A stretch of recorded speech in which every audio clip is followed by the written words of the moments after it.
असं ताजा कलम. मी सकाळी चुकून त्यांच्याशी बोलताना ताक म्हणाल, त्या म्हणाल्या ताक नाही ताक. तर मी म्हटलं ह्या पुण्यातल्या लेखिका असणार. तर 2005 पासून त्या मानसोपचार आणि सेक्सॉलॉजिस्ट होमिओपॅथीची प्रॅक्टिस करत आहे. त्यांचं क्लिनिक पुण्यामध्ये सिंहगड रोडला आहे. त्याहीपेक्षा महत्त्वाचं म्हणजे लोकसत्ता, पुढारी, लोकमत, महाराष्ट्र टाइम्स आणि दिवाळी अंकांमध्ये त्यांनी भरपूर लेखन केलेलं आहे. तर आपण मुलाखतीच्या माध्यमातून त्यांचा परिचय करून घेणारच आहोत. त्यांची जी महत्त्वाची पुस्तकं आहेत त्याच्यामध्ये आज आपल्या ज्या पुस्तकाचा प्रामुख्यानं उल्लेख होणार आहे, ताजा कलम, त्याच्याबद्दल त्या बोलतीलच. त्यांना बेस्ट पॅरेंटिंग ब्लॉग याच्याबद्दल पुरस्कार मिळालेला आहे. सुपर वुमन अवॉर्ड मिळालेला आहे.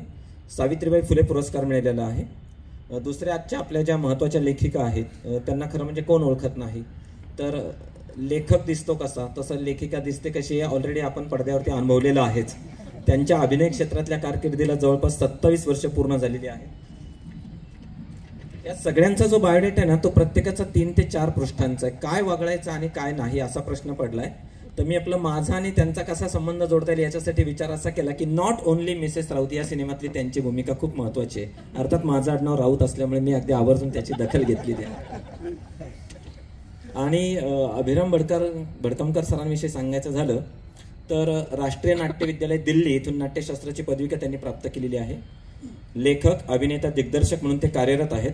3 वेळा महाराष्ट्र राज्य शासनाचा वाङ्मयीन पुरस्कार त्यांना मिळालेला आहे. नाट्यगौरव, मामा वरेरकर, चैत्रबन आदी पुरस्कार त्यांनी मिळवलेले आहेत. आणि त्याहीपेक्षा महत्त्वाचं संगीत नाटक अकादमीचा बहुमानाचा पुरस्कार त्यांना मिळालेला आहे. मी त्यांची अधिक माहिती देण्याच्या ऐवजी त्यांच्याकडून आपण त्यांचं सगळं जाणून घेऊयात. तर आपली परंपरा अशी आहे की अतिथींना अगोदर संधी देऊयात. उद्या मराठी राजभाषा दिन आहे. तर मी मधुरव पुस्तक वाचत होतो, त्याच्यामधल्या एका किस्स्याने आपण सुरुवात करूयात. त्या पुस्तकामध्ये तुम्ही कुसुमाग्रजांना सर्वात जास्त आवडलेल्या ज्या पहिल्या 3 कविता आहेत त्यातली कविता तुमच्या आजींनी केलेली आहे असा उल्लेख आहे. तर उद्याचा मराठी राजभाषा दिन, तुमच्यावरती सर्वाधिक प्रभाव असणारे कुसुमाग्रज, तर त्यांच्या आठवणीनं ती जी कविता आहे आणि तुमच्या आजी आणि तो सगळा जो भाग आहे तो जर तुम्ही आमच्या श्रोत्यांना सांगू शकलात तर तिथून आपल्या कार्यक्रमाला आपण सुरुवात करूया. नमस्कार. सगळ्यात आधी उपस्थित मान्यवर आणि रसिक प्रेक्षक सगळ्यांना नमस्कार करते. आणि जसं मगाशी सरांना काहीतरी सुचलं तसं मलाही सुचलं की हवा आजकाल अशी आहे की संकट कधीही येऊ शकतं, पण ज्या वेळेला संवाद असेल त्यावेळेला त्यातनं मार्ग निघतो. आणि त्यातही तो लेखन आणि वाचन संस्कृतीचा संवाद असेल तर त्यातनं नक्कीच आपण करणार. हा असा उपक्रम करणं आणि तो आता सातत्याने चालू ठेवणं ही खूप सुरेख कल्पना आहे. त्यामुळे मुंबईहून इथे तेवढ्यासाठी येणं हे खरं तर आमच्यासाठी छोटं नाही आहे सर, आमच्यासाठी सुद्धा हे खूप महत्त्वपूर्ण आहे. आणि आज इथे मी माझ्याविषयी बोलणार आहेच तुमच्याबरोबर, पण आज मी इथे या 2 दिग्गज लेखकांचं ऐकायलाही आली आहे. कारण खरं तर अभिनेत्री मधुरा वेलणकर अशीच माझी ओळख आहे. 1 पुस्तक लिहिलंय मी फक्त, त्याने मी लेखिका होते असं मला वाटत नाही, परंतु लेखनाची आवड आहे आणि यापुढे लेखन करायला आवडेल. त्यामुळे मला या अशा संचामध्ये येऊन गप्पा मारायला नक्की आवडतील म्हणून मी इथे आले. आणि हे माझ्यासाठी सुद्धा खूप महत्त्वपूर्ण आणि शिकवणारा असा हा अनुभव असेल. आता सरांनी सांगितलं तसं कुसुमाग्रज हे खरं तर आमच्या नात्यात लागतात. लांबचं नातं आहे पण नातं आहे. आणि माझी आजी ही लेखिका होती, ती संस्कृतची प्राध्यापिका होती. ती म्हणजे BEdच्या मुलांना ती संस्कृत शिकवायची. एल्फिन्स्टन कॉलेजला ती व्हाईस प्रिन्सिपल म्हणूनही तिने काम केलं. संस्कृतमध्ये तिने काव्य केलेली आहेत, लहान मुलांसाठी एकांकिका लिहिलेल्या आहेत. भामिनी हे टिळकांच्या बायकोवर आणि उर्मिलेवर सुद्धा तिने नाटक लिहिलेलं आहे. तसंच 13 अनुल्लेखित बायकांवरही तिने काव्य केलेलं आहे. त्याच्यामुळे लेखन, वाचन आणि कला या सगळ्याच गोष्टी आमच्या घरामध्ये लहानपणापासून मी पाहिलेल्या आहेत. कुसुमाग्रजांना ज्या वेळेला ज्ञानपीठ हा पुरस्कार मिळाला त्यावेळेला अनेकांनी वेगवेगळ्या पद्धतीने त्यांना आपल्या शुभेच्छा पोहोचवल्या होत्या. त्यात अनेकांनी कविताही पाठवल्या होत्या त्यांना. आणि त्यामध्ये त्यांच्या भाषणामध्ये त्यांनी उल्लेख केलेला होता त्या 3 कवितांचा की ज्या त्यांना आवडल्या.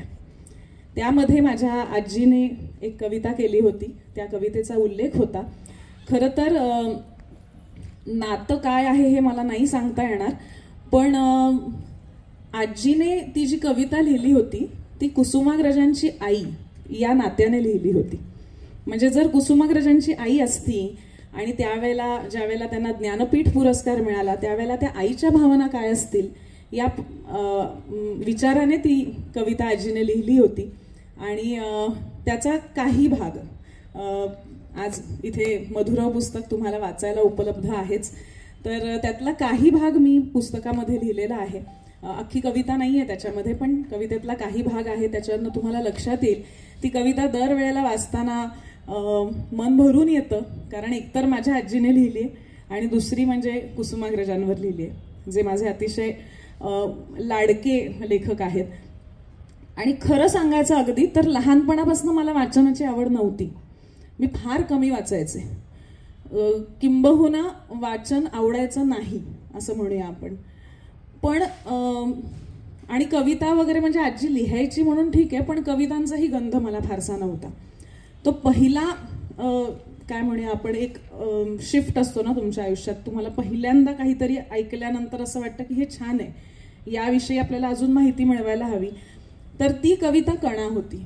आणि म्हणून कुसुमाग्रज हे माझे लाडके किंवा पहिले लाडके असं म्हणूया लेखक.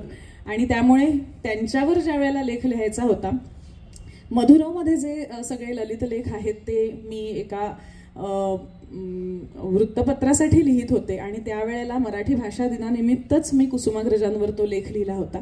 आणि त्यावेळेला कुठलीही पहिली आठवण असते ती आपल्या आजी आईबाबांकडनं. आता आईबाबांनी नटसम्राट या नाटकातही काम केलेलं आहे, त्यामुळे त्यांच्याही आठवणी आहेत. आणि माझ्या बहिणीने मीरा वेलणकर हिने ज्या वेळेला डॉक्टर लागू काम करायचे त्यावेळेला ठमीचं काम माझ्या बहिणीने केलेलं आहे. त्यामुळे तिचे लहानपणी शिरवाडकरांबरोबर लागूंबरोबर असे छान छान फोटो आहेत. आणि मला नेहमी वाटायचं हे कोण आहेत आजोबा, कारण तेव्हा माहीत नव्हतं, मी खूप लहान होते.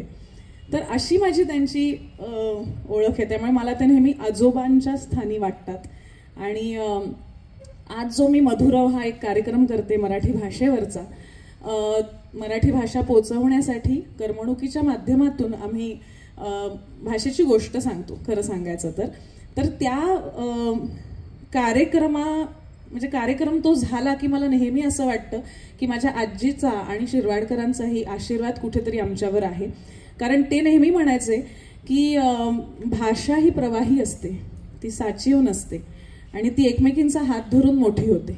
कुठल्याही दुसऱ्या भाषेचा द्वेष नाहीये, पण आपल्या भिंती घराच्या ताकदवान असणं गरजेचं आहे. म्हणजे तुम्ही कवाडं उघडा, वेगवेगळ्या भाषा शिका, ज्ञानाचा सागर तुमच्यासाठी उपलब्ध आहे, पण त्याआधी घराच्या भिंती तुमच्या मजबूत असणं गरजेचं आहे. आणि कुठेतरी हाच एक म्हणजे हे खूप आधीच शिरवाडकरांनी सांगितलेलं आहे, पण हाच कुठेतरी गाभा घेऊन हा कार्यक्रम आम्ही आत्ताच्या पिढीपर्यंत पोहोचवण्याचा प्रयत्न करतोय. कारण मराठीला कुठेतरी तिचं योग्य ते स्थान मिळावं यासाठी आम्ही एक पाऊल उचललंय. त्यामुळे मला असं नेहमी वाटतं की त्यांचा कुठेतरी एक आशीर्वाद आमच्या सगळ्याच मधुराव कुटुंबावर आहे. खूपच छान. ती जी कविता आहे ती फक्त मी तुम्हाला वाचून दाखवतो, तुम्ही वाचून दाखवा. बेस्ट.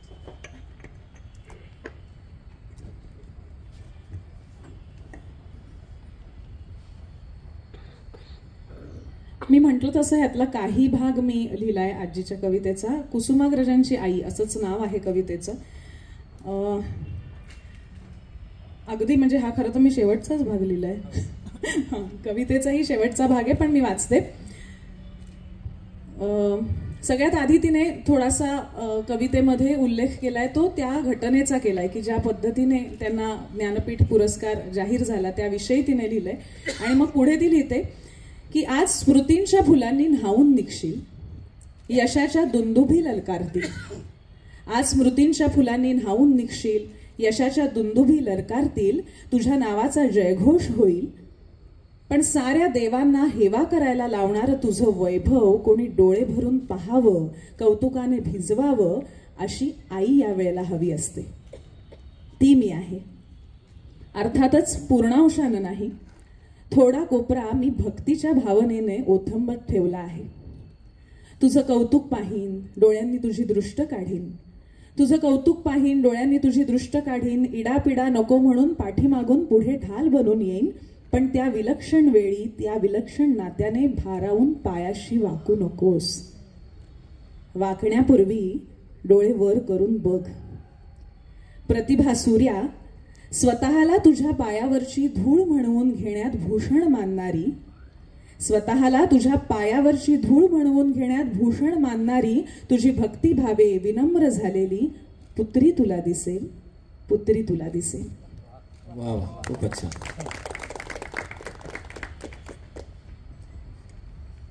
मधुर पुस्तकाचं शीर्षक किती योग्य आहे हे आता आपण अनुभवलं, आणि पुस्तक जिवंत होतं म्हणजे काय होतं याचंही प्रात्यक्षिक आता आपण अनुभवलं.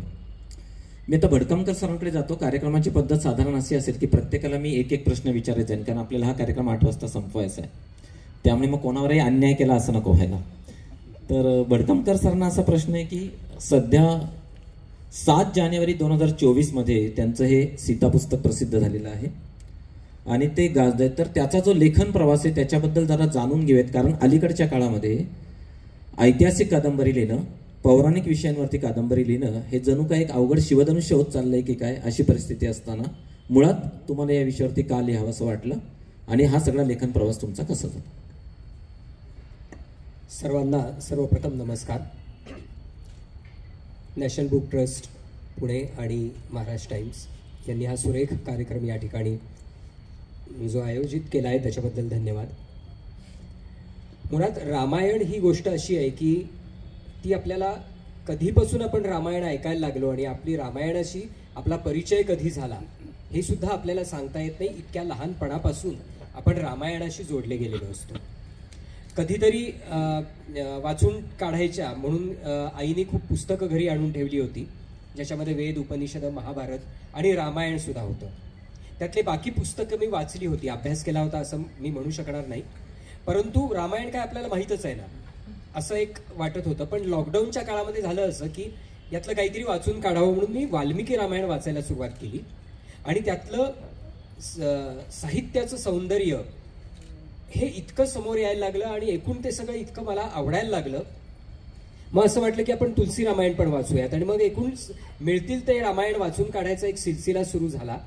आणि ते वाचत असताना माझ्या असं लक्षात आलं की माझ्या मनावरती सीतेच्या व्यक्तिमत्वाचे काही ठसे आहेत आणि जे 70 आणि 80च्या दशकामध्ये माझ्यावरती त्या काळातल्या त्या परिस्थितीमुळे माझ्यावरती ते ठसे उमटलेले आहेत.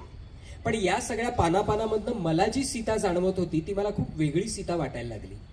अबला, अन्यायग्रस्त, रामांनी अन्याय केलेली सीता, याच्या पलीकडे जाऊन मला कणखर, प्रगल्भ आणि राजनीती या सगळ्याकडे पाहणारी आणि विचार करणारी आणि आयुष्यातले अत्यंत महत्वाचे निर्णय स्वतः घेणारी सीता मला दिसायला लागली. आणि मग मी माझगावकरांना, दिलीप माझगावकरांना असं म्हटलं की मला सीता या विषयावरती काहीतरी लिहावंसं वाटतंय. ते म्हणाले उगीच काहीतरी वेगळं लिहायचं, इतरांनी लिहिलंय म्हणून लिहू नकोस. जर खरोखरच तुला काहीतरी वेगळेपणा जाणवत असेल तर तू लिहायला सुरुवात कर. आधी गदी माडगुळकरांनी, त्याच्यानंतर मैथिली शरण गुप्तांनी साकेतमध्ये रामायण मांडलेलंच होतं. त्यामुळे या सगळ्याला परत एकदा हात घालणं ही मोठी जबाबदारी होती. आणि म्हणून मी खूप विचार करायला सुरुवात केली आणि माझ्या असं लक्षात यायला लागलं की सीतेचं हे एक वेगळं रूप मला दिसतं आहे आणि म्हणून मी ते मांडायला सुरुवात केली. कारण आयुष्यातले सगळे महत्वाचे निर्णय सीतेने घेतले होते.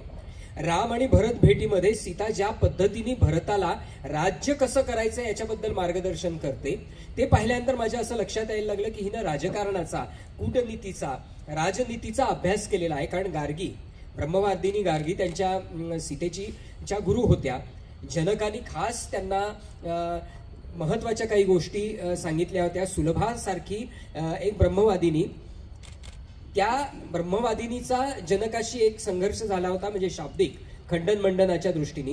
म्हणजे तिच्या आजूबाजूचं सगळं वातावरण हे अत्यंत बौद्धिक आणि खंडन मंडनाचं वातावरण होतं. अशा पद्धतीची सीता मला त्याच्यामध्ये दिसायला लागली आणि ती सीता मी मांडत गेलो. कादंबरीमध्ये हनुमान जेव्हा अशोक वाटिकेमध्ये पहिल्यांदा सीतामाईला पाहतो आणि परत जाताना तो म्हणतो, सीतामाई मला असं वाटलं होतं की मला दिसेल एक खचलेली आणि अबला अशी स्त्री, पण आज मला दिसली ती एक अत्यंत कणकांडावंसं वाटत होतं. आज आता तुम्ही म्हटलं ते बरोबर आहे की ऐतिहासिक आणि पौराणिक कथांच्या व्यक्तिमत्वांच्या बद्दल लिहिताना एक जबाबदारी असते किंवा शिवधनुष्य पेलल्यासारखं वाटतं. पण मला नेहमी असं वाटतं की तुम्ही तळमळीने जर तो मुद्दा मांडायचा प्रयत्न केला, तुम्हाला काही खोडून काढायचं नाहीये किंवा तुम्हाला काहीतरी फक्त नवीन मांडायचंय म्हणून, फॅशन म्हणून मांडायचं नाहीये, हे दोनही पर्याय बाजूला ठेवून जर तुम्ही प्रामाणिकपणे मांडायचा प्रयत्न केलात तर ते लोकही स्वीकारतात. लोकांना कदाचित त्याच्यामध्ये वेगवेगळे प्रश्न पडत असतील, जसे मला आज लोक विचारतात ही कादंबरी वाचल्यानंतर. पण मला असं वाटलं की काही मला खोडून काढायचं नाहीये किंवा काहीतरी मुद्दामून वेगळी मांडणी करायची नाहीये. मला या पानापानामधनं जी सीता दिसली ती मी त्याच्यामध्ये मांडायचा प्रयत्न केला. करणी यांना असा प्रश्न आहे की हा कार्यक्रम आपण आज बालभारती आणि भांडारकर याच्यामध्ये फक्त एक सीमारेषा आहे. आज डॉक्टर उर्जिता कुलकर्णी जे बोलणार आहेत ते जर बालभारतीच्या भिंतींच्या पलीकडे पोहोचलं तर त्यांचा विषय पाठ्यपुस्तकामध्ये येऊ शकेल. त्याचं कारण असं आहे की त्या मानसोपचार आणि सेक्सॉलॉजीमध्ये होमिओपॅथीची प्रॅक्टिस करतात. त्यांच्या लिखाणाकडे नंतर येऊयात. तर तुम्ही तुमचा जो विषय आहे तो थोडा अगोदर श्रोत्यांना समजावून सांगा, कारण बालभारतीमध्ये त्याच्या स्वरांचे जर काही उमटले पडतात तर ते पाठ्यपुस्तकामध्ये पुढच्या वर्षीपासून येतील, कारण मी पाठ्यपुस्तक मंडळाचा लेखक आहे म्हणून मी तुम्हाला. नमस्कार. सगळ्यात आधी आयोजक आणि इथे जमलेले सगळे प्रेक्षक श्रोते यांचे मनापासून आभार. मुकुलजी मारडे यांचे पण आभार. आयोजकांमध्ये ते आहेत आणि त्यांचे बरेच प्रयत्न आहेत हा कार्यक्रम होण्यासाठी. तर तुम्ही जो प्रश्न विचारलात त्याच्याकडे येते. खरं तर तुम्ही माझी एक संधी हिरावून घेतली आहेत, कारण पुण्यामध्ये बोलायचं असेल तर तिसऱ्या वाक्यात हाशा लागतोच असं आहे. आणि मला असं वाटलं होतं आपण पुस्तकाविषयी बोलणार आहोत. तर हा जो विषय आहे हा म्हणजे सेक्सॉलॉजी, ज्याला कामशास्त्र असं आपण म्हणूया मराठीमध्ये, आणि मानसशास्त्र, हे दोन्ही विषय कुठल्या एखाद्या वयोगटासाठी आहेत असं नाही. आपल्याकडे खरं तर म्हणजे भारतीय संस्कृतीमध्ये याची सगळी पाळंमुळं आहेत. म्हणजे आजही जर मॉडर्न सेक्सॉलॉजी बघायचं झालं किंवा आजही त्याच्यावर जितका अभ्यास चालू आहे किंवा जितक्या प्रकारच्या रोज नवनवीन संकल्पना येतात त्याच्यामध्ये आणि त्यावरती अभ्यास चालू आहे, पण त्याची पाळंमुळं आपल्याकडे आहेत. आणि खरं तर आपण सगळ्यांनी त्या विषयाकडे खूप मोकळेपणाने बघायला पाहिजे. आणि तोच माझा एकंदरीत प्रयत्न इतक्या वर्षात काम करत असतानाचा, की या विषयात बोललं जात नाही, मराठीत तर त्याहून नाही. म्हणून मी माझं यूट्यूब चॅनल त्या संदर्भात चालू केलं, ज्याचं नाव डॉक्टर उर्जिता कुलकर्णी असंच आहे, तुम्ही सर्च करू शकता. 4 लाखापेक्षा जास्त सबस्क्रायबरशिप आहे त्याला. आणि त्यामध्ये मराठीतून हा संपूर्ण विषय सोप्या भाषेत सांगण्याचा माझा प्रयत्न असतो.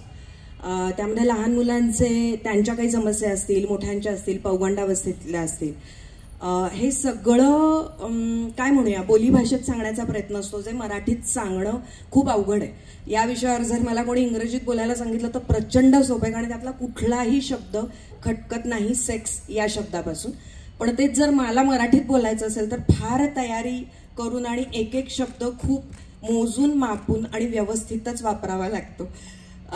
पण आतापर्यंत असं म्हणूयात की इतक्या वर्षात काम करत असताना जाणवलेली एक गोष्ट अशी आहे की माझ्यासारखी आणखी मंडळी जर तयार झाली भरपूर याच्यावरती काम करणारी, तर आपल्यामध्ये मुळापासून म्हणजे लहानपणापासून जर घराघरातनच हा विषय मोकळेपणाने बोलला गेला, जसं आपण इतर सगळं शिक्षण देतो मुलांना, तर फार लवकर याच्याकडे बघण्याचा एक मोकळा दृष्टिकोन तयार होईल. या संदर्भातल्या समस्या जाणवणार नाहीत आणि क्युरिओसिटी जी असते, उत्सुकता असते, आणि त्यातनं खूप साऱ्या चुकीच्या गोष्टी, चुकीचे मार्ग अवलंबण्याकडे मुलं जातात.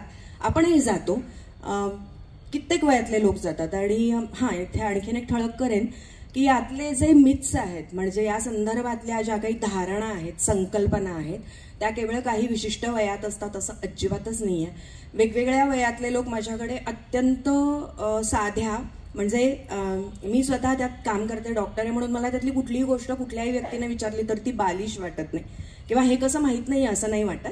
पण तुम्हाला कदाचित ते वाटू शकेल जर मी एखादी गोष्ट सांगितली की या व्यक्तीला असं असं वाटतंय, तर इतक्या काय म्हणू सूक्ष्म लेवलला ते सगळं असतं. आणि त्याच्यावरती काम करायचं म्हणजे त्याच्यावरती बोललं पाहिजे, भरपूर लिखाण झालं पाहिजे, साध्या भाषेत सांगितलं पाहिजे. मी नेहमी एक उदाहरण देते की जितक्या सहजपणे आपण म्हणतो ना माझं डोकं दुखतंय आणि आता ह्याच्यावर मला काय करायचंय आणि आपण एकमेकात चर्चा करतो आणि 4 गोष्टी सांगतो, तू पाणी पी, तू असं कर, तितक्या सहजपणे जेव्हा आपण सेक्स आणि त्याच्या संदर्भात असणाऱ्या सगळ्याच गोष्टी, प्रॉब्लेम्सच असं नाही त्यातला आनंद सुद्धा याविषयी बोलायला लागू, तेव्हा याला संपूर्ण समाज मान्यता आलेली असेल असं मला वाटतं. पुन्हा आपण खूपच छान तुम्ही उत्तर दिलं. संस्कृत मधल्या काम विषयाकडून आता आपण परत एकदा लेखनातल्या कामाठीपणाकडे जाऊयात. तुमच्या पुस्तकामध्ये तुम्ही वाचोवास्की नावाचा एक शब्द वापरलेला आहे. तर तुमचं एकंदर वाचन, तुमचा तो वाचोवास्की गटाचा प्रवास, तर ते वाचोवास्की नेमकं प्रकरण काय आहे ते जरा आमच्या श्रोत्यांना सांग. मी मगाशी म्हटलं तसं मला वाचनाची आवड नव्हती फार आणि जवळजवळ मला वाटतं महाविद्यालयात गेल्यानंतर मी जास्त वाचायला सुरुवात केली. आणि तुम्ही मला असे प्रश्न विचारता की त्यांनी पुस्तक वाचायचं, त्याची उत्तरं मी आधीच देतेय. मग पुस्तक वाचणार कधी ते? वाचोवास्की वाचायला पाहिजे त्यांनी. तुम्ही अर्ध उत्सुकता जागा करणारं उत्तर, त्यामुळे मी वाचकांना असं आवाहन करेन की आता पुस्तक घ्या. वाचोवास्की हा शब्द आहे की नाही मजेशीर? आता हा शब्द पुण्यातनंच आलाय. मला आता एकदम जाणवलं, मधुरव हा हे जे माझ्या पुस्तकाचं नाव आहे आणि माझ्या सदराचं नाव तेच होतं, ते संदीप खरे यांनी सुचवलेलं आहे. आणि वाचोवास्की हे नाव संदेश कुलकर्णी यांनी दिलेलं आहे. संदेश कुलकर्णी पुण्याचाच. तर आमचा वाचनाचा ग्रुप एक आम्ही केला होता आणि आम्ही ठरवून दर महिन्याला काही पुस्तकं वाचायचो. त्या ग्रुपचं नाव वाचोवास्की. पण तो ग्रुप कसा घडला आणि त्या ग्रुपने नेमकं काय केलं आणि त्यामुळे काय झालं हे तुम्ही आता वाचा पुस्तक घेऊन. आज जे लोक पुस्तक विकत घेणार आहेत त्यांच्यासाठी मॅडम आवर्जून सही देणार आहेत. तर कार्यक्रम संपला की आपली पावलं उजवीकडे वळू द्यात. उजवीकडे या शब्दावर मी जोर दिलेला आहे. मी तुम्हाला हा प्रश्न अशासाठी विचारला, वीर धवल नावाची कादंबरी आहे.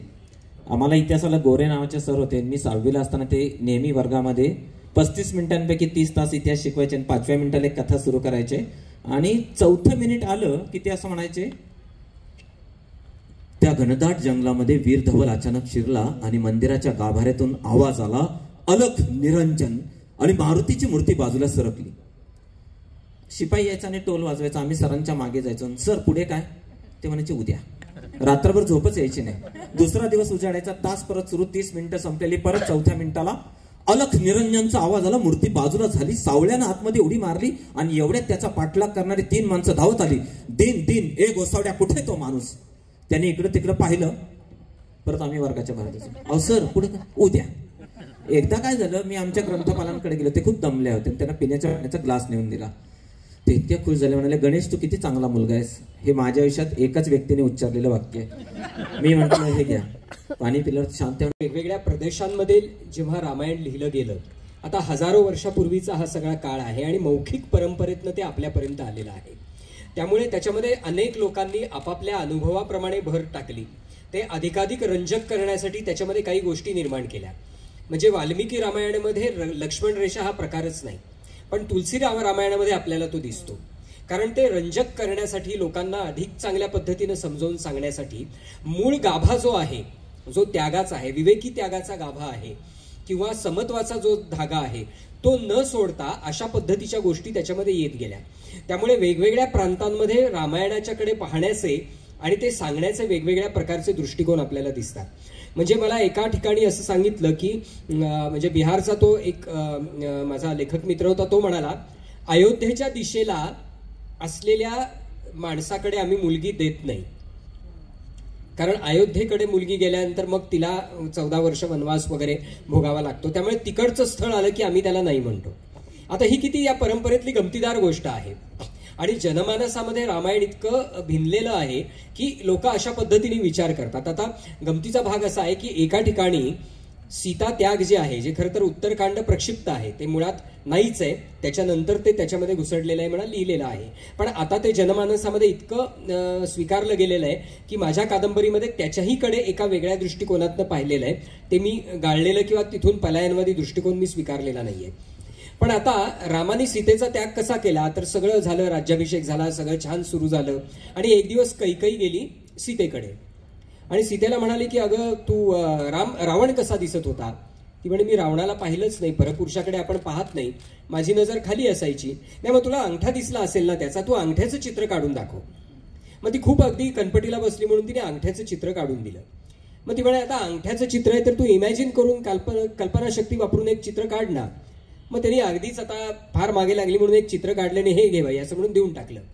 ते चित्र घेऊन ती रामाकडे गेली, म्हणे बघ हिच्या मनात अजूनही रावण आहे, तिने चित्र काढलं त्याचं आणि मग सीतेचा त्याग केला गेला. तर अशा पद्धतीच्या वेगवेगळ्या रामायणांमध्ये, वेगवेगळ्या लोकरामायणांमध्ये खूप वेगवेगळ्या प्रकारच्या परंपरा आणि कथा दिसायला लागतात. या कथा का आल्या असतील याचा धांडोळा मी या कादंबरीत घेतलाय. कारण कादंबरीचा फॉर्म असा आहे, एकाच वेळेला ती सीतेची कथा आहे आणि त्याच वेळेला ती महर्षी वाल्मिकींची पण कथा आहे. कारण वाल्मिकी ज्या पद्धतीने रामायण लिहित असतात ती एका लेखकाची लेखन प्रक्रिया कशी असू शकते त्याचा पूर्णपणे त्याच्यामध्ये मी धांडोळा घेण्याचा प्रयत्न केला असल्यामुळे की एक लेखक लिहित जातो, लिहिताना त्याला असं वाटतं की मी माझा स्वभाव, माझी विचार पद्धती मी आपल्या पात्रांवरती त्याचं रोपण करतोय का किंवा थोपतोय का, किंवा लिहिता लिहिता ते पात्र मला ज्या पद्धतीने कळत जातं त्याचा नकळत माझ्यावरती कुठेतरी परिणाम होतोय का. आमच्यासारखे अत्यंत छोटे लेखक सुद्धा या प्रक्रियेमधनं जात असतात.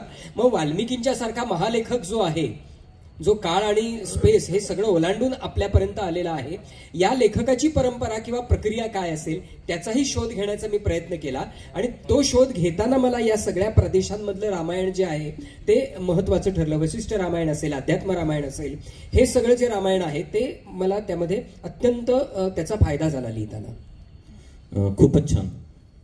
पुण्यामध्ये एसपी कॉलेजच्या समोर एक गणा साठे नावाचे गृहस्थ होते. एसपीच बिर्याणीच्या शेजारी ते राहायचे. त्यांच्या घरामध्ये जगभरातली वेगवेगळी 400 रामायणं होती. त्यांची एकदा मी मुलाखतीत मला लेख लिहायची संधी मिळाली तर त्यांनी सीतेबद्दलच्या जगभरातल्या ज्या कल्पना सांगितल्या तर थक्कच व्हायला होतं. तोच अनुभव पुन्हा एकदा तुमच्या पुस्तकाने मिळाला. हे दोन्ही लेखक जे बोलतायत तर माझ्या असं लक्षात आलं की तुम्ही मगाशी तुमच्या आजींनी केलेलं इतिहास लेखन जे सांगितलं की गाळीव इतिहास लेखन आहे की अदृश्य नायिका आहेत. म्हणजे अनेकदा तर आपल्या इतिहासाच्या पुस्तकांमध्ये नायिका ह्या अदृश्यच असतात. स्त्रिया ह्या इतिहासाच्या पाठ्यपुस्तकांमध्ये सापडतच नाहीत. कुठेतरी महाराणी ताराबाई असतील, अहिल्याबाई होळकर असतील, हे अपवाद असतात. परंतु ती परंपरा साहित्यामध्ये येते आणि तुम्ही ज्या विषयाला हात घातलेला आहे ते तर खूपच महत्वाचं आहे. भांडारकर संस्थेने महाभारताची प्रमाणित आवृत्ती तयार करण्यासाठी कित्येक वर्ष त्या प्रकल्पामध्ये खर्च केले. तुमचं सगळं ऐकल्यानंतर असं वाटतं की आता खरं म्हणजे रामायणाची एक प्रमाणित आवृत्ती करावी की काय, की ज्याच्या योगे हे सगळे भाग टाळता येतील. खूपच छान. कुलकर्णी मॅडम, आता तुमच्याकडे वळतो. तुम्ही मगाशी म्हणाल की पुस्तकावरती बोलल्यानंतर तिसऱ्याच वाक्याला हाशा तुम्ही घेणार आहात, तर आता तुम्ही मला ताजा कलम याविषयी सांगा. खरं तर पहिल्यांदा मला तुम्हाला एक कॉम्प्लिमेंट द्यायची की खूप खुमासदार बोलताय, म्हणजे तुमचं ऐकत राहावं असं वाटतंय. झालं, माझं काम झालं. येस, आता माझ्या पुस्तकाविषयी बोलूया. काय सांगू? मी सिलेसबर्गची पत्रे पुस्तक वाचलं होतं. मला ते खूप आवडलं. माझं ते खूप आवडतं पुस्तक आहे. पण तुमचा जो फॉर्म आहे ना, माझ्या अंगावर आता काटा आला. एक पत्र आणि त्याला उत्तर. आणि काही वेळा म्हणजे तुम्ही मला माफ करा, मला वाटलं मीच पत्र लिहिलेलं. नाही, ही खूप मोठी कॉम्प्लिमेंट आहे ऍक्च्युली. हे ही माझी पहिली लघु कादंबरी मराठीतली. ही कादंबरी पत्र स्वरूपात आहे. एक व्यक्ती दुसऱ्या व्यक्तीला पत्र लिहिते आणि त्या पत्राचं पत्रोत्तर ही दुसरी व्यक्ती त्या व्यक्तीला लिहिते. कादंबरी मध्ये रहस्य आहे, ज्याला आपण असं म्हणू की सायको थ्रिलर. हे म्हटल्यानंतर लक्षात येईल कदाचित, नेटफ्लिक्समुळे तो शब्द सगळ्यांना माहिती असतो.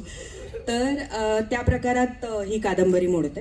आणि याच्यामध्ये ही जी पत्र आहेत ती लिहित असताना, जसं तुम्ही आत्ता मला म्हणालात तसंच जे वाचक आहेत त्यांनी अनेकांनी मला असं सांगितलं की मला असं वाटत होतं, स्त्री असेल पुरुष असेल, की हे मी लिहितोय किंवा मला आलेलं पत्र आहे किंवा मीच वाचतेय, अशा प्रकारचं ते आहे. आणि एकंदरीत 1, 2, 3, 4, 5 पात्र आहेत त्याच्यामध्ये.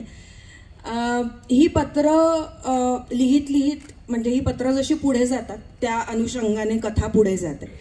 आणि त्यामध्ये मध्यवर्ती जी नायिका आहे कादंबरीची, तर तिचं जे काही भावविश्व आहे आणि तिच्या आजूबाजूला जे काही घडतंय आणि तिला पत्र लिहिणारा तिचा एक मित्र आहे, ती एका व्यक्तीला पत्र लिहिते, मित्राला तर लिहितेच आहे, आणि त्याच्यासोबत ती एका व्यक्तीला पत्र लिहिते ज्याला आपण मितवा असं म्हणतो, की मित्र, तत्वज्ञ आणि वाटाड्या असं ज्याला आपण म्हणतो. तर तशा एका व्यक्तीला, ज्याचं नावच, पात्राचं नावच फिलो असं आहे, फिलो. सो त्या फिलोला ती पत्र लिहिते, फिलो तिला पत्र लिहितोय, आणि असं ते सगळं पुढे जातं. 10व्या पत्रामध्ये, म्हणजे आत्ता पुस्तक मिळेल तुम्हाला, पण ते ऑनलाईन तुम्हाला बुक करायला लागेल, prospublications.in याच्यावरती, ही आमचीच प्रकाशन संस्था आहे, तर याच्यावरती ते तुम्हाला मिळेल. तर 10व्या पत्रामध्ये सर्वसाधारण थोडासा अंदाज येतो की ही कादंबरी कशाविषयी.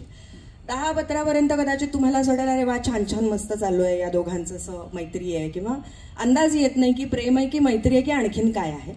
आणि हळूहळू मग जशी ती पत्र पुढे जातात, त्यातनं आणखीन काही गोष्टी डोकावायला लागतात. याच्यामध्ये मानसशास्त्राचा भाग खूप मोठा आहे. त्यामध्ये जो विचार करण्यात आलेला आहे नायिकेच्या भावविश्वाचा असेल, त्याच्यामध्ये मानसशास्त्राचा भाग खूप मोठा आहे, आणि त्याला तो बेस आहे असं मी सांगेन या कादंबरीचा. ही जेव्हा माझे सिनियर आहेत, त्यांना मी ही वाचायला दिली होती, ज्यांची प्रस्तावना मी घेतली आहे, कारण त्यांच्याकडनं मी सायकॅट्री आणि सेक्सॉलॉजी पहिलं शिक्षण जे आहे ते त्यांच्याकडनं घेतलं मी. तर त्यांनी कादंबरी वाचली आणि परत सलग दुसऱ्या. मी लहानपणी खूपच लाजरी बुजरी होते, फार बोलायचे नाही मी. आम्ही तिघी बहिणी, माझ्या दोघी बहिणी बालकलाकार म्हणून काम करायच्या, आणि मी नुसतं, आमची घरची संस्था होती तर कुठे काही असा विचार करेल असं कधीच आलं नाही. तर मग तुम्ही या विषयाकडे कसे बघता? माझा विषय म्हणजे मी पहिलं तर असं सांगेन की कोणीच असं म्हणू शकत नाही की अध्वर्यू असा एक शब्द आहे आपल्याकडे, की या संपूर्ण विषयात मी अध्वर्यू आहे असं कधीच कोणीच म्हणू शकत नाही. म्हणजे कामशास्त्र असेल किंवा मानसशास्त्र असेल, रोज बदलणारं शास्त्र आहे आणि खूप अभ्यास करायला लागतो. बरेचसे पेशंट्स, तुम्ही जे म्हणताय राऊत सर, तसे बरेचसे पेशंट्स येतात की जे अक्षरशः वेळोवेळी हा विचार करायला भाग पाडतात की आपण या पद्धतीने शिकलोय, या पद्धतीची उदाहरणं दिल्यानंतर समोर समजणार आहे, पण नाही समजणार आहे, तर आणखीन काय करायला लागेल म्हणजे या लोकांना मला समजावून सांगता येईल. मुळात माझ्याकडे जेव्हा पेशंट्स येतात तेव्हा माझा महत्वाचा हेतू किंवा उद्देश असा असतो की त्यांचं एज्युकेशन करणं. म्हणजे त्यांना कधी ना कधी, म्हणजे प्रत्येक पेशंटला पहिल्यांदा आल्यानंतर मी हे सांगते की कधीतरी आपल्याला औषधं बंद करायची आहेत, कधीतरी आपलं जे सगळं आयुष्य आहे ते तुमचा सायकॅट्रिक डिसऑर्डर असेल, म्हणजे मानसिक आजार असेल, किंवा तुमची लैंगिक समस्या असेल, किंवा तुम्ही काही प्रश्न घेऊन माझ्याकडे आलेले असाल, त्याच्यावरची उत्तरं घेऊन आणि काही गोष्टी ज्या मी सांगेन त्या पद्धतीने आणि इतर आणखीन पद्धतीने तुम्ही तुमचं आयुष्य चांगल्या पद्धतीने जगू शकता. त्यामध्ये मी फक्त, मगाशी जसं सर म्हणाले तसं, मी फक्त एक माध्यम आहे आणि तेवढाच आपण विचार करूया. म्हणजे या औषधांवरती आयुष्यभर मला राहायचंय हा पहिला मुद्दा नाही. दुसरं असं आहे की तो कॉन्फिडन्स त्यांना देणं गरजेचं असतं. आणि बऱ्याचदा काय होतं ना की आपलं जे, आपण जिथे जन्माला येतो म्हणूया, किंवा जसे वाढतो म्हणूया, आपलं जसं घरातलं वातावरण असतं असं म्हणूया, त्यानुसार आपल्या सगळ्यांचं एक आपली मानसिकता तयार होते, आपले विचार तयार होतात. आणि हळूहळू जसे आपण म्हणजे शाळेत जातो, कॉलेजमध्ये जातो, वेगवेगळ्या गोष्टी बघतो, शिकतो, बरंच वाचतो. मला लहानपणापासून आवड होती वाचनाची, तर आपण बरंच वाचतो आणि त्यामध्ये मग आणखीन प्रगल्भ व्हायला लागतो. तेव्हा लक्षात येतं की आपण जो विचार करतोय तो आपल्यापुरता आहे, कदाचित समोरची व्यक्ती तसा नाही विचार करत आहे. आणि हे सायकॅट्री फार चांगल्या पद्धतीने शिकवतं. म्हणजे आम्हाला सगळ्यात छान सांगू का याचं, की आम्ही जग ब्लॅक अँड व्हाईट, काळं पांढरं असं पाहतच नाही. ग्रे आहे, एक एरिया आहे जो ग्रे आहे, की जो तुम्हाला तुमच्या पद्धतीने दिसतोय, मला तिथपर्यंत पोहोचायचंय आणि मला बघायचंय, आणि मग त्यानुसार मग तुम्हाला हवंय तशी मी मदत करते. मला हवंय त्या पद्धतीने जर मी मदत करायला लागले तर कदाचित तेवढा फायदा रुग्णांना होत नाही. असे बरेचसे अनुभव असतात, असे बरेचसे पेशंट्स असतात की जे खूप प्राथमिक गोष्टींविषयी प्रश्न उपस्थित करून जातात. त्यातला आत्ता ऐरणीवरचा विषय आहे तो म्हणजे सगळ्यांचं सेक्शुअल ओरिएंटेशन, लैंगिक अभिमुखता. या संदर्भात सगळ्या संपूर्ण जगामध्ये चर्निंग चालू आहे खूप जास्त. तर त्यातल्या काही गोष्टी शास्त्रीय, म्हणजे डॉक्टर म्हणून सांगते की काही गोष्टी ह्या खूप शास्त्रीय आहेत अशा समोर दिसत आहेत, आणि काही गोष्टींना शास्त्रीय म्हणायचं की नाही म्हणायचं असे विचार येतात. आणि तिथे मात्र प्रश्न पडायला लागतात की आता ह्याचं काय करायचं, कारण ह्यानुसार जगाची बदलणारी दिशा हा थोडासा जास्त असं म्हणूयात का की चॅलेंजिंग आहे, थोडं जास्त आव्हानात्मक आहे, आणि त्याच्यावरती खूप विचार करून भरपूर उत्तरं पुढच्या काळासाठी, पिढीसाठी शोधणं गरजेचं. खूपच छान. वेलणकर मॅडमकडे, तर तुमचं पुस्तक वाचत असताना असं लक्षात आलं की तुमच्या आयुष्यात खूप चांगली माणसं आली ज्यांचा तुमच्यावरती प्रभाव पडला, आणि तुम्ही त्यांच्याबद्दल काही काही सूचक गोष्टी लिहिलेल्या आहेत. तर सर्वांना असं जाणून घ्यायला एक उत्सुकता असते की ज्या माणसांकडून तुम्ही खूप काही काही चांगल्या गोष्टी शिकलात त्याच्याबद्दल काही सांगाल का तुम्ही, की या माणसांकडून मी ही खूप चांगली गोष्टी शिकली. ते अशासाठी असतं की आपण शेवटी चांगुलपणाचा प्रसार करणारी माणसं आहोत. तर म्हणून तुमचं पुस्तक वाचताना मला ते विशेषतः जाणवलं. कोळेकरांनी जे लिहिले, संदीप खरेंबद्दल तुम्ही जे लिहिलेलं आहे, तर असे काही तुम्ही अनुभव सांगाल? नक्कीच, म्हणजे चांगुलपणावर माझा विश्वास आहे, आणि आपण चांगले वागलो की लोकही आपल्याशी चांगले वागतात. ही काही जणांना भोळी कल्पना वाटते, पण मला ती पटते आणि माझ्या बाबतीत ती खरी ठरलेली आहे. आज हे मी म्हटलं तसं की मुळात पुस्तक लिहावं असं माझ्या कधीच मनात नव्हतं. विजय कुवळेकरांनी, त्यांच्याबरोबर मी काही कार्यक्रम एकत्र केले होते, ज्याचं सूत्रसंचालन मी केलं होतं आणि ज्याची संहिता त्यांनी लिहिली होती.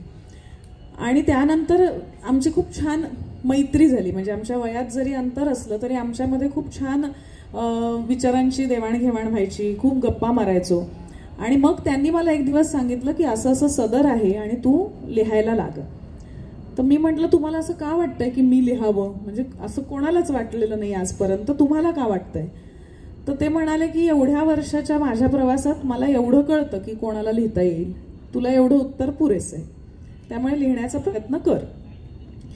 आणि मला माझ्या आयुष्यात नेहमीच काहीतरी नवीन करायला आवडतं. म्हटलं ठीक आहे, बघूया करून. ते म्हणाले 6 महिने लिही, जमलं तर मग पुढचं बघू. आणि मग 6 महिने मी लिहिण्याचा ज्या वेळेला प्रयत्न केला, मग ते आवडलं, ते चांगलंच झालं, आणि मग मी पुढचं वर्षभर ते लिहिलं, आणि मग एवढा ऐवज तयार झाला की त्याचं पुस्तक होऊ शकतं. संदीप हा सुद्धा माझा खूप जवळचा मित्र असल्यामुळे विजय कुवळेकरांनीच मला ही कल्पना दिली की ह्याचं पुस्तक काढू शकतो आता. मग संदीपला विचारल्यानंतर त्यांनी शैलेशचं नाव सांगितलं, शैलेश नांदुरकर, रसिक साहित्य. आणि शैलेशने पहिल्या मीटिंगमध्ये तो हो म्हणाला की मला आवडेल करायला. आज शैलेश आहे इथे उपस्थित. तर त्याचे म्हणजे मी म्हटलं तसं की आता खरं तर मी पहिल्यांदाच त्याला भेटत होते, पण तरीसुद्धा त्याने माझ्या लिखाणावर विश्वास ठेवला.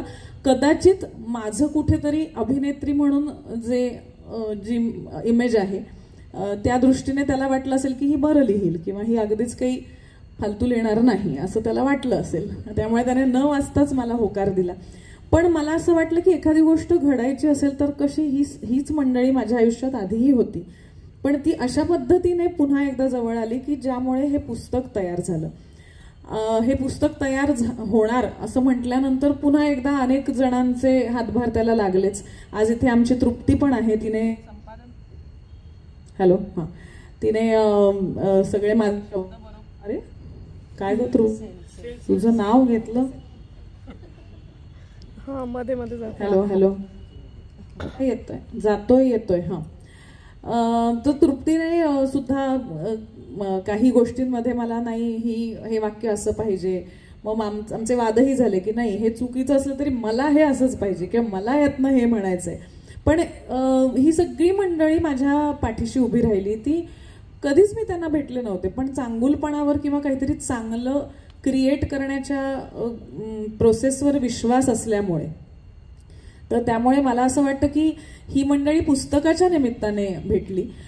आणि का माहीत नाही, पण त्यानंतर माझा एक वेगळा प्रवास सुरू झाला. म्हणजे मी म्हटलं तसं की मी लेखिका नाही असं मला वाटतं, पण आज मी अजून काहीतरी लिहिण्याचा प्रयत्न करते आहे. त्यानिमित्ताने अनेक लेखकांची भेट झाली. आपल्याकडे माझ्यासाठी सुदैवाने मी म्हणेन की एक पुस्तक लिहिलं म्हटल्यावर अनेकांनी मला पुस्तक प्रकाशनाला पाहुणी म्हणून बोलवलं प्रकाशनासाठी, कारण चेहरा अभिनेत्रीचा आहे पण अरे ही पुस्तक पण लिहिते, त्यामुळे आता अभिनेत्री लेखिका मधुरा वेलणकर. माझं तेवढं स्थान आहे असं मला वाटत नाही, पण माझ्या चेहऱ्यामुळे मला अशा ठिकाणी बोलवलं गेलं. पण त्यामुळे मला माझ्या आयुष्यामध्ये खूप गोष्टी नव्याने कळल्या, लेखनाविषयी, पुस्तकाविषयी. किंवा मी म्हटलं तसं आज अभिरामचं जे पुस्तक आहे, अभिरामच्या मी चित्रपटात कामं केलेली आहेत, पण आज त्याचं पुस्तकही वाचलेलं आहे. पण हे एक वेगळ्या पद्धतीचं पुस्तक आहे, त्याची प्रोसेस मला आज जाणून घ्यायला मिळाली. ती कुठेतरी मी हे पुस्तक लिहिलं, मी इथे आहे म्हणूनच मिळाली. त्यामुळे लेखिका म्हणून प्रवास सुरू झाला, तो तिथेच थांबला नाहीये, हे मला महत्वाचं वाटतं. आणि त्या प्रवासामध्ये अनेक अजून हात जोडले गेलेत, हेही महत्वाचं वाटतं. आणि हे सगळं कदाचित चांगलं काम केल्यामुळे चांगलं पाठीशी आलं, बरोबर आलं. आणि म्हणून चांगुलपणावर या जगातही माझा अजूनही विश्वास आहे. वा, तुम्ही तृप्ती शब्द जेव्हा उच्चारत होता ना, तेव्हा माईक बंद पडायचं एकमेव कारण म्हणजे तो सुद्धा तृप्त झाला की तुम्ही लोकांना श्रेय देताय. नाही, पण तृप्ती इथे आली आणि खरंच तिला श्रेय मला द्यायला आवडेल. कदाचित माझे शब्द पुन्हा एकदा चुकीचे येत आहेत का काय म्हणून माईक बंद पडला असेल. नाही, विंदांची कविता आहे, ज्याचे श्रेय त्याला द्यावे. नांदुरकर इथं आहेत तुमचे प्रकाशक, यांची पुस्तकं खूप खपणार आहेत. तुमच्या घरावरती सोन्याची कौलं येतील, लेखिकेच्या घरावरती आनंदाची कौलं येतील. या तुम्हाला शुभेच्छा. पण मला हे खरंच शैलेशचं या बाबतीत कौतुक करायचं. तुम्ही पुढे ना, तुमचा चेहरा वगैरे. शैलेशचं कौतुक अशासाठी करायचं आहे की 8 ऑक्टोबरला माझ्या पुस्तकाचं प्रकाशन झालं मुंबईमध्ये. आणि त्याने मला सांगितलं की आपण पुण्यात सुद्धा एक कार्यक्रम करूया. तर दिवाळीच्या निमित्ताने कार्यक्रम आहे, तर आपण पुस्तकातलं काहीतरी वाचू आणि तिथे सुद्धा सांगू की या पुस्तकाचं प्रकाशन झालंय वगैरे. मी म्हटलं चालेल, माझ्यासाठी हे सगळं नवीन होतं, त्यामुळे मी अगदीच उत्सुक होते. आणि आल्यानंतर म्हणजे 12 नोव्हेंबरला हा कार्यक्रम होता आणि 12 नोव्हेंबरला मधुरवची दुसरी आवृत्ती आली एका महिन्यामध्ये. आणि हे माझ्यासाठी त्याने दिलेलं सरप्राईज होतं. मला सरप्राईज तुम्ही म्हणाला तसं आनंदाचे हे आहेतच, पण त्याच्या दृष्टीने त्याने नक्कीच एवढं चोख काम केलं असेल की एका महिन्यामध्ये एका पुस्तकाची आवृत्ती संपते, 1000 पुस्तकांची, आणि दुसरी आवृत्ती येते. आणि आज 3 आवृत्त्या संपत आल्यात, आता चौथी यायची वाट बघतोय. त्यामुळे थँक्यू. मराठी प्रकाशन व्यवस्थेमध्ये प्रकाशक लाईमलाईट मध्ये असतात आणि लेखकांना कोणी ओळखतच नाही. इथे दोन्ही दृश्य आपल्याला दिसत आहेत. मी प्राध्यापक आहे, त्यामुळे टोल पडल्यापासून टोल पडेपर्यंत आम्हाला वर्गामध्ये शिकवायचं असतं आणि हा कार्यक्रम बरोबर 8ला आपल्याला संपवायचा आहे. तर शेवटचे 2 प्रश्न मी आता विचारणार आहे, त्याच्यानंतर प्रेक्षकांमधून तिघांना प्रत्येकी एक प्रश्न विचारूयात आणि मग हा कार्यक्रम इथे संपेल. बडकमकर सर, या कादंबरीचा शेवट जो आहे तो छद्ममूर्ती आणि सीता यांच्यातला जो संवाद आहे तो वाचताना डोळ्यातून पाणीच येतं की कळतं की काय सीतेची वैचारिक उंची आहे. तर तो जो शेवट तुम्हाला कसा सुचला त्याच्याबद्दल जरा सांगा. संपूर्ण कादंबरी लिहित असताना उत्तरकांड हा एक छळणारा मुद्दा होता. म्हणजे मला माहीत आहे की ते प्रक्षिप्त आहे, मला माहीत आहे की ते नंतर काही कारणांमुळे कदाचित शोषिक स्त्रीचा चेहरा त्या काळच्या समाजाला अपेक्षित असल्यामुळे अत्यंत प्रामाणिकपणे त्यांनी ते कदाचित त्याच्यामध्ये टाकलं असेल. परंतु आजच्या काळामध्ये जेव्हा आपण आजच्या व्यक्तिवाद आणि स्वातंत्र्य या परिप्रेक्ष्यातनं त्याच्याकडे जेव्हा पाहायला लागतो तेव्हा खरोखरच एक अडचणीचा भाग तो असतो. त्यामुळे हे सगळं छळत असताना मला असं वाटायला लागलं की उत्तरकांड या गोष्टीला आपण नेमकं कशा पद्धतीनं मांडलं पाहिजे. त्याच्यामध्ये मी 2च पात्र ही काल्पनिक आणलेली आहेत, एक म्हणजे विकटकीर्ती आणि दुसरे म्हणजे छद्ममूर्ती. हे 2 जण विचारवंत आहेत आणि आपल्याकडे ऋषी परंपरेमध्ये राजाला त्याचं कर्तव्य समजून सांगण्याचं काम ऋषी परंपरेमध्ये, या ज्ञान परंपरेमध्ये ऋषींचं असतं, म्हणजे विचारवंतांचं असतं. आणि या ठिकाणी रावणाला मात्र अत्यंत वेगळ्या पद्धतीची दिशा दाखवणारे हे 2 विचारवंत या ठिकाणी आपल्याला दिसतात. आणि मग माझ्या असं लक्षात आलं की सीतेचं स्वप्न रामाचं स्वप्न आहे आणि हे रामराज्याचं स्वप्न आहे. त्याच्यासमोर कशाचं आव्हान असणार आहे, तर ते अशा पद्धतीच्या समाजाला अराजकाकडे नेणाऱ्या प्रवृत्तींचं आव्हान असणार आहे. आणि मग मला लक्षात यायला लागलं की हे युद्ध राम रावण युद्ध नाहीच आहे, हे युद्ध म्हणजे 2 विचारांमधलं आहे आणि 2 संस्कृतींमधलं आहे. आणि मग म्हणून ही कादंबरी राम रावण युद्धानंतर संपत नाही, तर ती उत्तरकांडामध्ये अशा पद्धतीची एक विचारसरणी, अराजकाचं समर्थन करणारी एक विचारवंतांची फळी आणि सीता या दोघांच्या संघर्षापर्यंत येऊन थांबते आणि तिथपर्यंत मला ते आणायचं होतं. म्हणून मी त्या ठिकाणी परत एकदा छद्ममूर्ती आणि विकट कीर्तींना त्या ठिकाणी उत्तरकांडामध्ये पण आणलं आणि तिथे सीताचं आणि त्यांचं एक कॉन्फ्रंटेशन होतं. तिथे सीता एका वेगळ्या उंचीवरती जाते आणि वनवास आणि या सगळ्या गोष्टींना एक वेगळा अर्थ निर्माण होतो. म्हणून अरुणा ढेरेंनी असं म्हटलंय की संस्कृती संघर्षाच्या एका महार्थापर्यंत घेऊन जाणारी ही कादंबरी आहे. तिथपर्यंत मला ती नेऊन ठेवावीशी वाटली. खूपच छान. तुमची कादंबरी जिथे संपते तिथे महाभारताच्या सुरुवातीला वेदव्यास दोन्ही हात वर करून जगाला ओरडून सांगतायत युद्ध कुठलेही प्रश्न संपवू शकत नाही. खरं म्हणजे युद्धातून नवे अधिक प्रश्न निर्माण होतात. तिथंच तुमची कादंबरी आलेली आहे. मॅडमला एक शेवटचा प्रश्न असा विचारतो की तुमच्या पुस्तकाच्या बद्दल रेकॉर्ड झालेलं की अगोदरच मागणी नोंदवली असं मला मारणे सर सांगत होते, तर तो जरा भाग आमच्या प्रेक्षकांना सांगा, म्हणजे एखादा लेखक त्याच्यातून प्रेरणा घेईल. थोडंसं असं सांगता नाही तर लोकांना वाटेल डॉक्टर आहे, एक पुस्तक लिहिलंय आणि आणून बसवलंय. तर असं नाही आहे. मी साधारणतः शाळेत असल्यापासून काही ना काही लिहायचे आणि माझी जी पहिली कविता होती त्याच्यावरती कुसुमाग्रजांची सही आहे. आणि तेव्हा मी दुसरीत होते आणि शाळेत असताना जशा आपण कविता लिहितो तला त मला म तशीच ती कविता होती. मला वाटतं असं व्हावं तसं व्हावं वगैरे वगैरे. आणि तेव्हा कुसुमाग्रजांनी अशी सही देताना त्याच्यावरती असं लिहिलेलं आहे की कविता छान केली आणि खाली कुसुमाग्रज अशी सही केली आणि नंतर ते असं म्हणाले मोठी हो लिहित राहा म्हणजे मोठी झालीस की माझ्याशी स्पर्धा करशील. त्यावेळेस हे असं म्हणजे कळलं नव्हतं की हे काय आहे आणि असं वाटलं होतं अरे वा काहीतरी भारी झालंय वगैरे. आणि त्यानंतर मराठी शाळेत होते, लिहित राहिले वेगवेगळ्या कारणांनी. प्रसिद्ध करावं असं कधी वाटलं नव्हतं, म्हणजे स्वांत सुखाया म्हणतो तसं लिहित होते. घरनं तसं मार्गदर्शन होतं, माझ्या वडिलांचंही मार्गदर्शन होतं. आणि नंतर मात्र मी फेसबुकवरती थोडंसं लिहायचं फेसबुक चालू झाल्यानंतर आणि माझ्या लक्षात आलं की मला तिथे मजा नाही यायची. म्हणजे ते लाईक्स आणि कमेंट्स हा माझा इकडचा म्हणजे माझ्या पेशाच्या संदर्भातला खेळ असला तरी लिखाणाच्या संदर्भात फार काही मला ते विशेष आवडायचं नाही, म्हणजे असे वाचक भेटतायत असं वाटायचं नाही. आणि त्यानंतर मग ताक झालं. म्हणजे माझी लिखाणाची पद्धत अशी आहे की मी ठरवत नाही आता ही कथा लिहायची आहे किंवा काय. ताकाचं अजून एक वैशिष्ट्य असं आहे की ज्याला संज्ञा प्रवाही लेखन असं म्हटलं जातं किंवा इंटिरियर मोनोलॉग असं जे म्हटलं जातं त्या स्वरूपातली ती कादंबरी आहे. त्यामुळे ती येत गेली, पहिली 25 पत्र एकत्र आली आणि आम्ही छापणार तेव्हा लक्षात आलं की काहीतरी मला असं वाटलं काहीतरी आहे अजून येत आहे. एक आठवडा थांबले आणि मग फिलोची आणि तिची पत्र जी आहेत ती सगळी आली आणि मग ती एकत्र 49 पत्रांची कादंबरी तयार झाली. त्यानंतर द पेरेंट कंपनी नावाने पेरेंटिंगवरचं पुस्तक लिहिलं आणि दिवाळी अंकातनं तर मी लिहितेच. जॉनर म्हणाल म्हणजे ज्याला प्रकार म्हणतो लिखाणाचा तो सर्व प्रकारचा आहे. लेख लिहायचा असेल तर मात्र विचारपूर्वकच लिहायला लागतं. वर्तमानपत्रात शब्दसंख्या शब्द मर्यादा असते आणि त्यात भरपूर बसवायचं असतं. त्यामुळे नात्यांची उकल नावाने एक सिरीज होती माझी, बरं दिसतं का हे या नात्याने, हे सगळं माझ्या विषयाच्या संदर्भातलं होतं. आणि बाकी दिवाळी अंकांमधनं मात्र मी मराठी साहित्य या संदर्भात लिहिते आणि मराठी भाषा संवर्धन आणि ती पुढे चांगल्या पद्धतीने जावी यासाठी गेली 5 वर्ष आम्ही साहित्य कट्टा नावाचा एक उपक्रम चालवतो. त्यातली काही मंडळी आली आहेत आता इथे की तेव्हा मराठी भाषा आणि एखादं पुस्तक साहित्यिक असं घेऊन आम्ही गप्पा मारतो. चर्चा नाही म्हणणार, आम्ही तेवढे मोठे नाही आहोत. गप्पा मारतो आणि जे हयात असेल अशा लोकांना बोलवतो, त्यांचं मार्गदर्शन घेतो. आता तुमचा प्रश्न काय होता? हां हो. तर ताक जेव्हा मी लिहायला घेतलं तेव्हा एक मराठी साहित्य क्षेत्रात एक गोष्ट अशी आहे की ती थोडंसं डायल्यूट करून सांगते, न्यूट्रल सांगते की जेव्हा मी ती कादंबरी लिहित होते तेव्हा मला नाव नव्हतं. मला डॉक्टर म्हणून काही लोक ओळखत असतील पण लेखिका म्हणून मला कोणीच ओळखत नव्हतं. ओळख असं ज्याला आपण म्हणतो. त्यामुळे मग मला प्रश्न पुढे असा होता की याला प्रकाशक कोण मिळणार. मग माझा एक मित्र आहे, मग तो मला असं म्हणाला की डॉक्टर आपण एक काम करूया, आपण हे सेल्फ पब्लिश करूया. म्हणून आम्ही प्रोज पब्लिकेशन्स नावाची आमची एक संस्था चालू केली, ती रजिस्टर केली.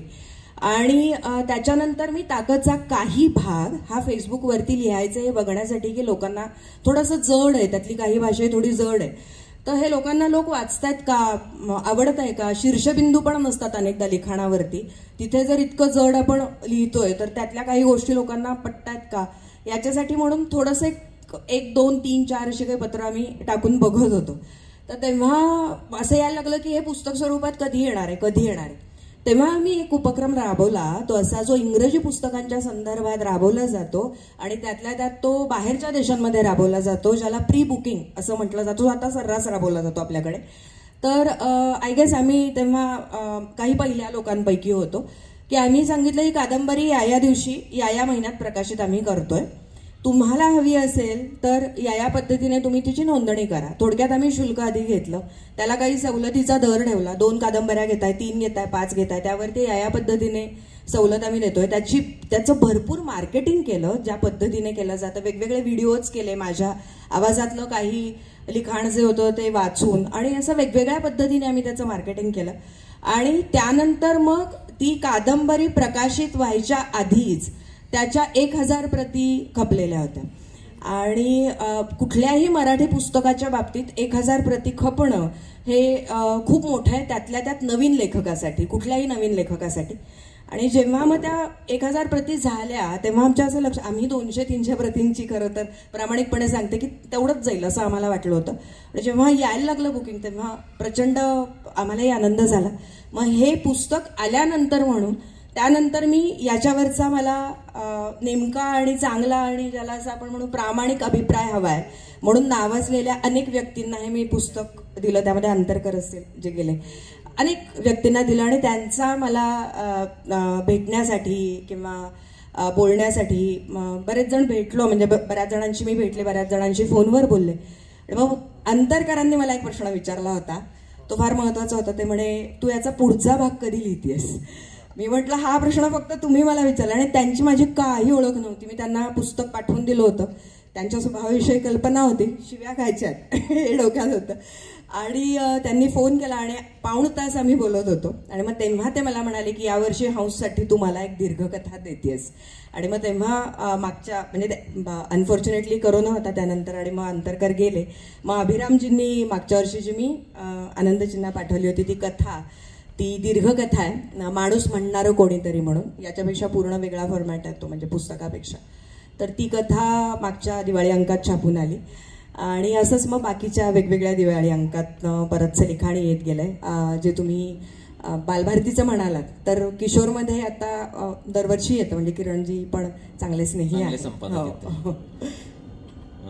मनपूर्वक धन्यवाद. कार्यक्रम खरं म्हणजे उत्तरोत्तर रंगात चाललेला आहे. कुठंतरी थांबणं खूप गरजेचं आहे. पुढच्या वेळेला प्रश्नावरती अधिक वेळ देण्यात येईल. तुम्ही सगळे आज आवर्जून इथं आलात, त्यामुळे तुम्हाला